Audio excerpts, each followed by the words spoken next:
In this lesson, we will learn the process of entering students into the TotalABA software. The process begins by clicking on the Student tab at the top of the page. This will take you to the list of recently viewed students. In order to see all students, press the Go button at the top of the page.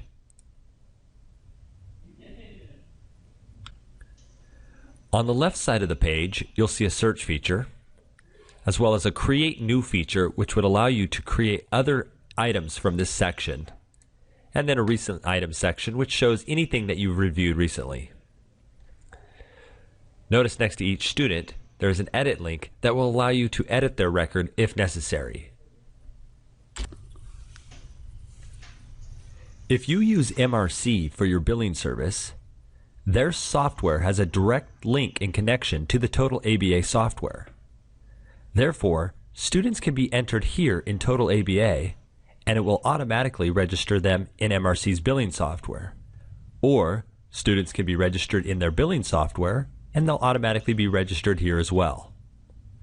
You might notice that when you first log into your system, there may already be some students in the list. These are students that were likely entered into the billing software on MRC's side. To create a new student from the TotalABA side, simply click the New Student button at the top of the page. The New Student screen is pretty self-explanatory. Fields with the red bar on the left side are required fields, meaning that you have to enter information in those fields in order to save the record. If you're unsure of what a specific field is, you can hover your mouse over the question mark on the left side and it'll give you a tooltip explaining what the field is. For our new student, I've entered some basic demographic information, including the first name, last name, date of birth, address, phone numbers and email address, as well as some additional information including gender and allergies.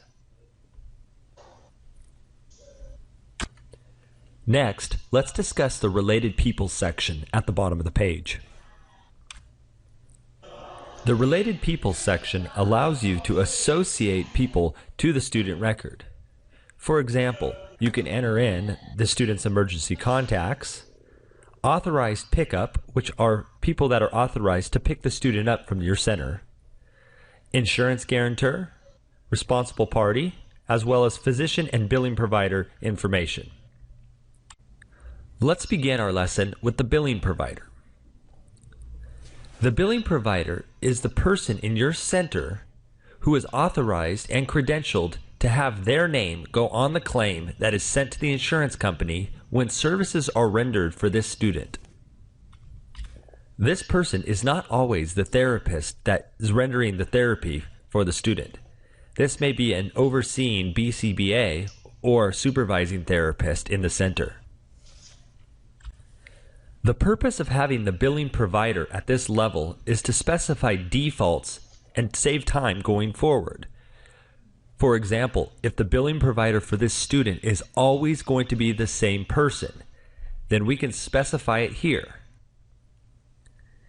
As we create new sessions down the road, the billing provider from this field will automatically carry into those individual sessions. You can learn more about this in the sessions video. In some situations, you may not want to enter a billing provider here. For example, if the billing provider is going to change from session to session, then you probably want to leave it blank here and just fill it out on the session level instead. If you do wish to set the billing provider here, click the magnifying glass on the right side of the field. This will bring up a list of billing providers. If MRC is your billing service, they will set up your billing providers for you. If not, you will need to set up the billing providers on your own, which will be covered in another video or manual.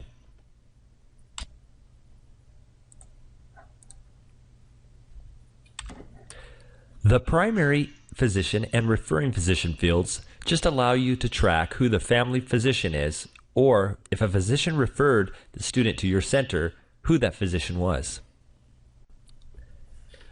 To select a primary physician, click the magnifying glass button on the right side of the field. This will bring up a list of what's called associated people. This list is actually pulled from the Associated People section tab at the top of the page.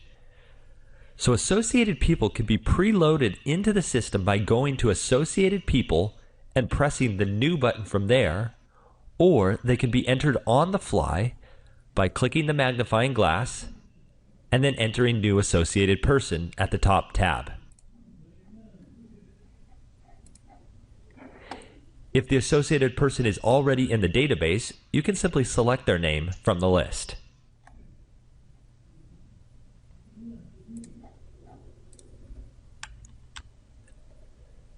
So if you enter a primary physician from one student's record, and then another student has the same primary physician, you will not need to re-enter that primary physician into the database. They will already be in the list. That same is true for all the rest of the fields that you see here. To explain each field, the responsible party is the person who is responsible for the student. The guarantor is the insured person who carries the insurance that we will be billing later on. You have your emergency contacts, and then as well, you have authorized pickup, which again are people that are authorized to pick up the students from your center. If you select any of these items here, you must also select a relationship field on the right side, or it will not allow you to save the field.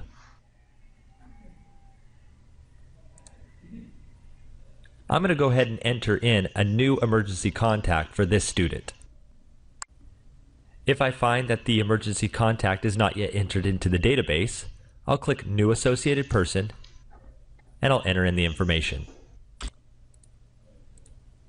Once I've completed entering in the information, I'll hit Save, which will add that person to the database and select their name in that specific field. I'll then need to go over and choose the relationship.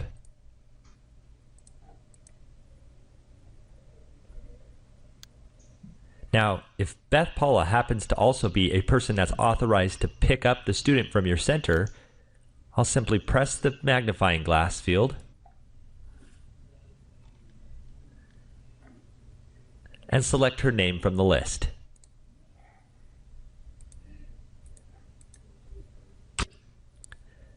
There are a few other miscellaneous fields at the bottom of the new student record for private pay students. First of all, if they're private pay, you can check the checkbox so that you can view that later. You can mark whether they've completed a contract, as well as enter the contract start date and contract end date. If the student starts out with a balance on their account, you can enter that balance in here.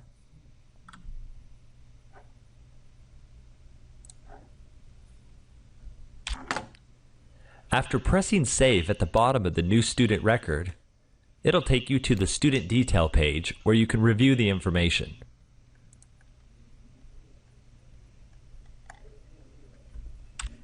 If I need to make any changes to the student record, I'll simply press the Edit button at the top of the page, make whatever changes are necessary, and then press the Save button again.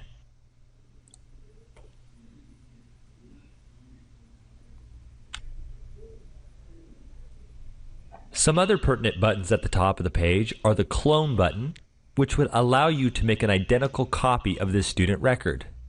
For example, if you're also seeing a sibling of the student, you could clone the record and simply change the name, date of birth, and other items that are related to the student. That way, you wouldn't have to type in the address and phone number information again. The Upload Photo button would allow you to upload a photograph of the student. The Student Calendar button will allow you to see the student's calendar. This is covered in the scheduling class and will not be discussed in detail at this point. The Timesheet button will allow you to print out the student's timesheet. This will be covered in another class as well. Now that we've completed entering in the demographics and associated people for the student, we can scroll down on the page to enter more information into the student record. including insurance coverages, diagnosis, and more. Let's start with insurance coverages. First of all, you'll notice that there's no New Insurance Coverages button like there is on a lot of these other sections. This will likely occur if you are an MRC client. If you use MRC as your billing service, MRC will be entering in your insurance coverages for you within their billing software, and they'll show up here for viewing. However, you will not be able to enter them in yourself. You will provide the information to MRC, and they'll plug it in. If you are a non-MRC client, there will be a New Insurance Coverages button at the top that you can press and enter in the insurance coverage information for this student, such as their carrier, insured ID, group numbers, guarantor, and more. Authorizations will be covered in the authorizations video, so for now we'll skip over that section. Next, we'll go down to the diagnosis section. The diagnosis section will allow you to enter in the diagnosis for the student at the student level. The purpose for this is so that you don't have to enter in the diagnosis every time that the student comes in. In the sessions class, you'll learn more about entering a diagnosis on each session if necessary. However, if it's always the same diagnosis every time the student comes in, then you can set it one time here, and that will carry into each visit that the student has in the future. If the diagnosis code that needs to be used changes from session to session, it might be wise to leave this field blank and enter it on the session level every time the student comes in. For more information on the session, see the session video. To enter a diagnosis here, we'll click the New Diagnosis button. From there, we'll select the diagnosis code by clicking the magnifying glass button on the right side of the diagnosis code field. This will launch a window that will display all the diagnosis codes that are entered into your database. If you use MRC for your billing service, MRC will have entered in all of the relevant diagnosis codes. If not, the system will come with a default set, or you can edit them from the administration section. Adding diagnosis codes into the system will be covered in another video. In this database, I only have one diagnosis code to choose from, so I'll go ahead and select it for this student. Status, onset date, resolution date, and comments are all optional at this point. Once completed, I'll go ahead and save the record, and that associates the diagnosis code to the student page. If there's a second or a third diagnosis, we'll go ahead and just repeat the process. Moving down on the list, appointments will display all of the appointments that are scheduled for this particular student. Scheduling and appointment creation will be covered in the scheduling video. The sessions section will show all of the student sessions. Sessions are covered in the sessions video. Assigned therapist is an optional section that will allow you to associate therapist to the student. For example, if you have a specific team of therapists that always works with this particular student, you could specify them here, so when you look at the student record, you know which students are seen by which therapists. To add a new assigned therapist, simply click the New Assigned Therapist button, click the magnifying glass next to the therapist field, and select the appropriate therapist. Then, press Save.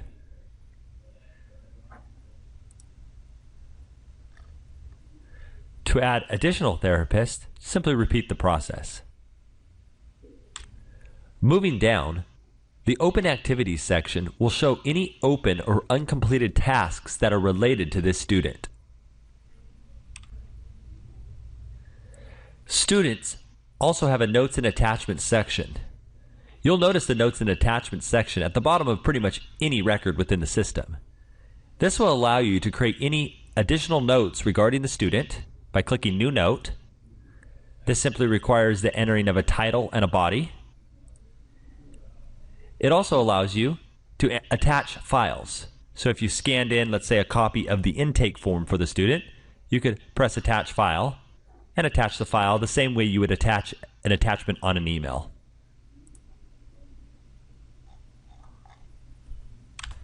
The last section on the student record is the student history section, which is the modification log for the student. This will show when the record was created and by whom. It'll also show any modifications down the road. So if one of your team members edits the student record and changes something, it will record that here. Moving back up to the top of the student page, you'll see there's a link for each of those related sections that we just covered. If you don't want to have to scroll to the bottom of the page to see that information, you can simply hover your mouse cursor over that link and it will display the information. Notice the New Diagnosis button when I hover over Diagnosis. This will also allow you to create the new diagnosis from here, as opposed to scrolling down to the bottom and clicking on the New Diagnosis button there.